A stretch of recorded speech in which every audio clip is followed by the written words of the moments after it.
Ja, men så skal vi høre Karen Linko. Jeg gik på sundhedsmesse i sidste weekend, og så gik vi rundt og reklamerede for det her, og der var flere, der sagde til mig, hun er så fin. Nu vil vi høre, hvad du siger.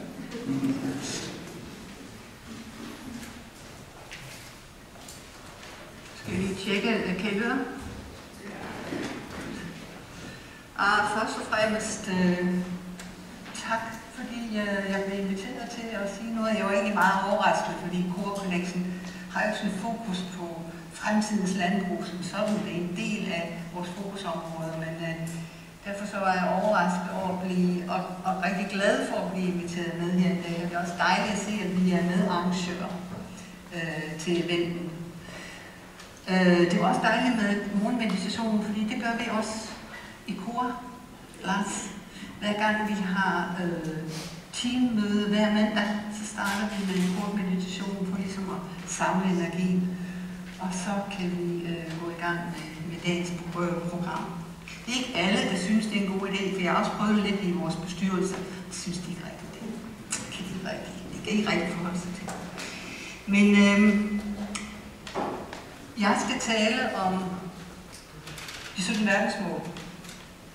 Og det har også noget at gøre med fremtidens landbrug. Men jeg går ud i mere helikopterperspektiv, så jeg taler om, fortæller jeg lidt om Core Connection, fordi jeg er sikker på, at der er mange af jer, der ikke aner, hvad Core Connection er og hvad det står for. Så vil jeg tale om de 17 verdensmål fra et internationalt og et dansk perspektiv. Core Connection er en erhvervsdrivende fond, som blev oprettet for 2 år siden med støtte fra Vilux og Vilum-fonden. Der var sådan en lang graviditetsperiode, hvor vi blev udviklet, hvor vi skulle finde ud af, om det at skubbe til dagsordenen for bæredygtighed i Danmark, at det skulle bestå af en ny grøn grundlov eller en ny parti, så kom Alternativet jo så derefter, eller om vi skulle lave en landsomdækkende kampagne, eller hvad vi skulle. Så. Men til sidst der blev man enige om, at vi skulle lave et center, som nu er Core Connection. Og jeg ved ikke, om I kan læse, hvad der står deroppe. Core Connection er ikke en tænketank, ligesom Concito og de andre tænketanke. Core Connection er en handletank. Og det er ud fra det princip, at nu har vi tænkt og snakket siden 1992 til Rio-konferencen. Vi mener i Core, det er på tide, vi tager action. At vi implementerer bæredygtighed i vores samfund. Og det kan godt være, at vi tager fejl. Det kan godt være, at vi gør nogle forkerte ting, men vi er nødt til at begynde at gå vejen. Cores vision, det er at skabe en inkluderende og bæredygtig og resilient verden. Og missionen er at bidrage til, at de 17 verdensmål bliver opfyldt i Danmark i 2030. Hvordan gør vi så det? Jamen, vi kører med 3 parallelle spor.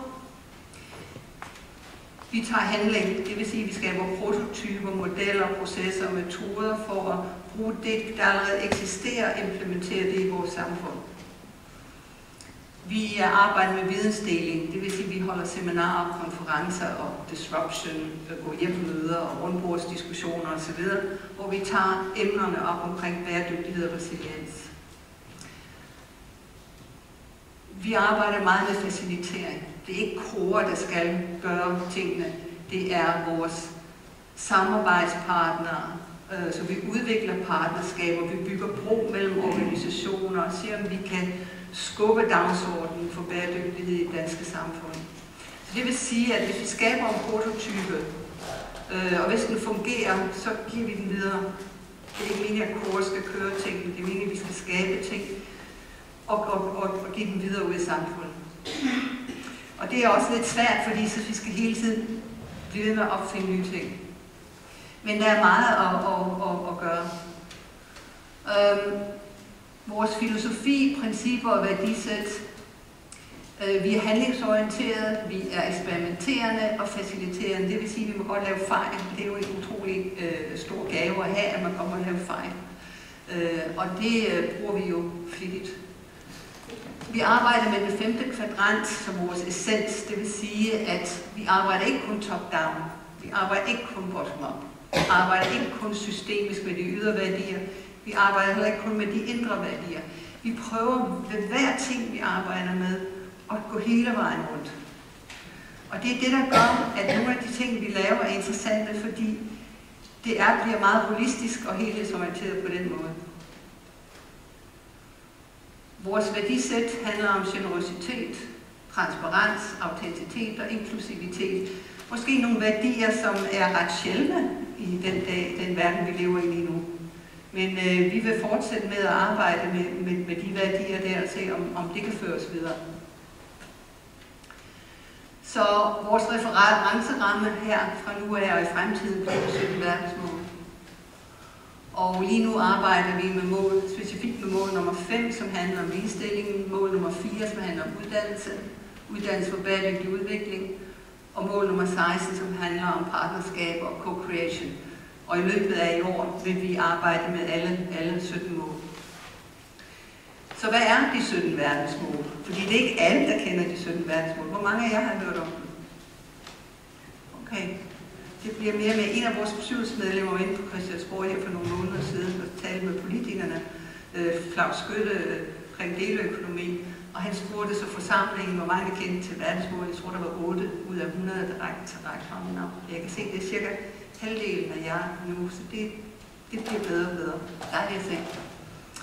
Så de 17 verdensmål i september 2015, der underskrev 193 lande en deklaration omkring bæredygtig udvikling på verdensplan. Man skulle nå 17 mål inden 2030. Og det er fordi, at vi vil helst ikke se den globale opvarmning give en temperaturstigning på mere end 2 grader. Jeg ved ikke, om det er en utopi. Det er det vist. Men det behøver ikke at betyde, at vi ikke kan arbejde koncentreret på ikke at gøre klimastigning eller globale opvarmning større end nødvendigt. De 17 verdensmål. 1. Afskaf fattigdom, globalt set og lokalt set. Og der kan man sige, at ca. 10% lever i ekstrem fattigdom, det er omkring 700 millioner. 2,2 milliarder lever under fattigdomsgrænsen, det vil sige ca. $2 per dag. Men fra år 2000 til 2012, der er fattigdom globalt set reduceret med ca. 50%. Og det er jo på grund af globaliseringen og de forskellige kontinenter arbejder med industrialisering. Men det er jo ikke på en bæredygtig platform. I Danmark er der ca. 40.000 fattige. Det vil sige, at de har en indtægt på omkring 100.000, lige under. 17% af den danske befolkning har en indtægt på ca. 100.000 lige derovre. Det er jo interessant. Stop sult. Cirka 10% er underernæret på verdensplan. Og igen er det så halveret mellem år 1000 og 2012. Og det var det, man kaldte the Millennium Goals, som har så ført videre ind til de 17 verdensmål.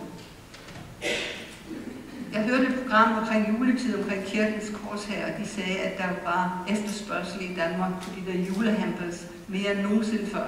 Og de sagde, at de leverede ca. 10.000 julehampers rundt ud til danske familier. Det vil sige, at vi taler altid om, at vi skal ud i verden, og vi skal gøre noget for verden.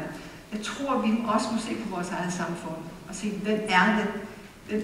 Hvordan kan vi fokusere på de 17 verdensmål her i landet? Hvordan kan vi hjælpe de, der er fattige her i landet, de, der ikke har husly, de, der ikke går til læger osv. Altså, der er noget, vi skal gøre her. Og det er det, KORE sætter fokus på. Vi sætter fokus på de danske sten i skoen, de ømme punkter. Mål nummer 3, sundhed og trivsel. Cirka 1 milliard har ikke adgang til lægehjælp på verdensplan endnu. Og i vores vestlige verden, der er cirka 36 millioner på årsbasis, der dør af diabetes og hjerteanfaldsrelaterede sygdomme. Og der har vi også noget at tage os af. Kvalitetsuddannelse er mål nummer 4. Og der er det gode nyhed, at ca. 9 ud af 10 børn i dag globalt har adgang til skole. Og der er lige så mange piger som drenge, som får uddannelse i dag. Ud af den voksne del, der er ca. 10% af verdens befolkning analfabeter. Hvis vi så går videre til det næste omkring ligestilling mellem kønnene, der er ca. 55% af de analfabeter er kvinder. Intet land i verden har endnu opnået 100% ligestilling. Man kan godt sige, at vi i Danmark har en lovgivning, der siger, at det giver ligestilling mellem kønnene, men det fungerer jo ikke i praksis.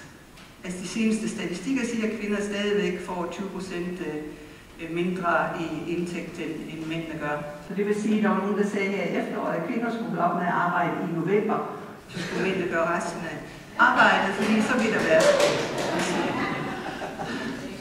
Det er interessant er jo også, at det er de andre nordiske lande, der fører omkring ligestilling.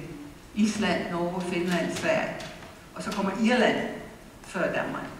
Så vi har et stykke arbejde her. Og der er vi så gået i gang med mål nummer 5.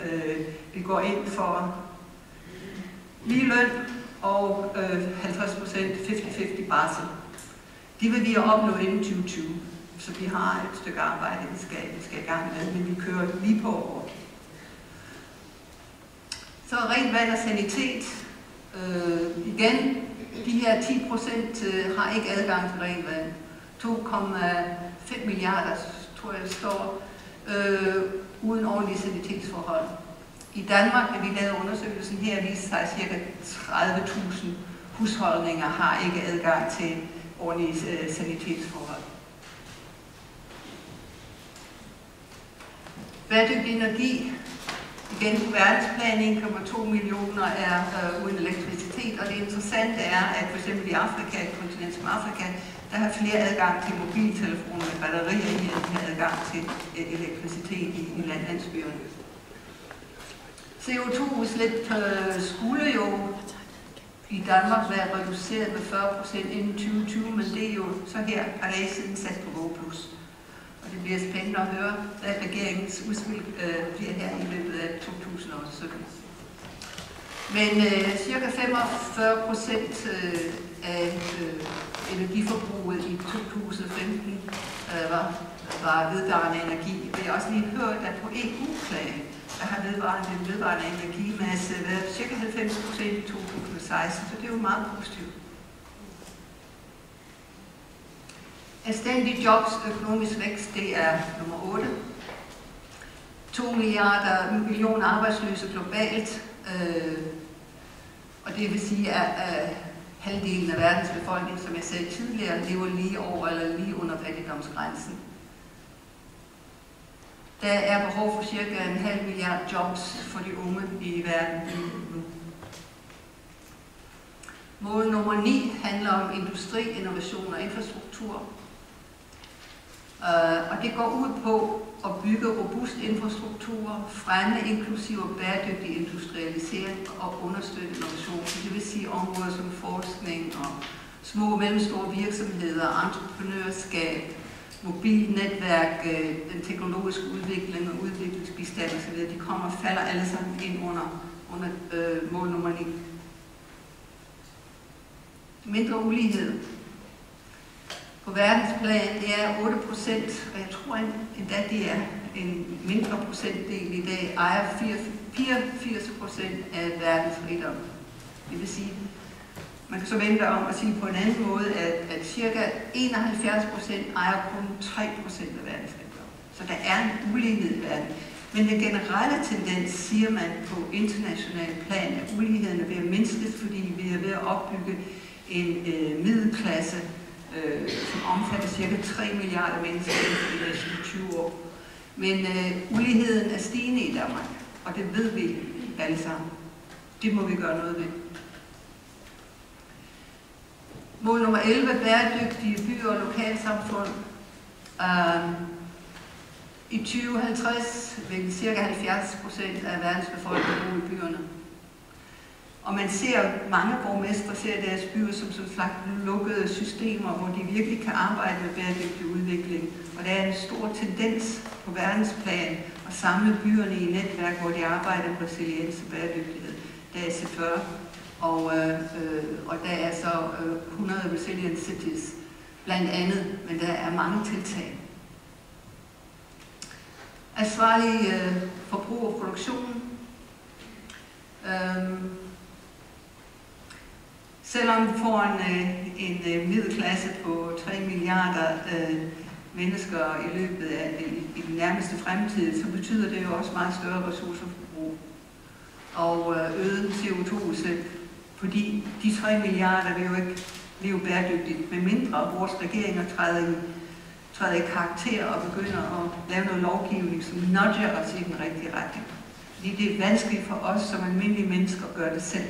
Vi prøver ihærdigt, men vi har brug for noget hjælp. Danmark er det 4. største ressourceforbrugende land i verden. Jeg har også hørt, at Danmark er det 6. største ressourceforbrugende land i verden. Det kommer lidt an på, hvilken statistik man kigger på, men det er jo fordi, vi er jo et land, vi har meget få ressourcer her, så alt skal importeres. Men det kan vi også godt gøre meget.